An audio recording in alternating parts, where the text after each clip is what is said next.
Today we celebrate the first glorious anniversary of the Information Purification Directives. We have created, for the first time in all history, a garden of pure ideology, where each worker may bloom, secure from the pests of vain contradictory thoughts.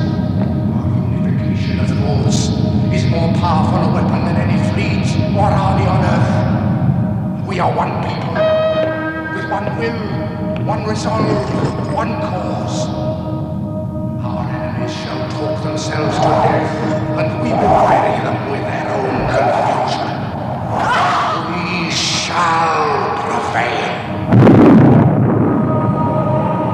On January 24th, Apple Computer will introduce Macintosh.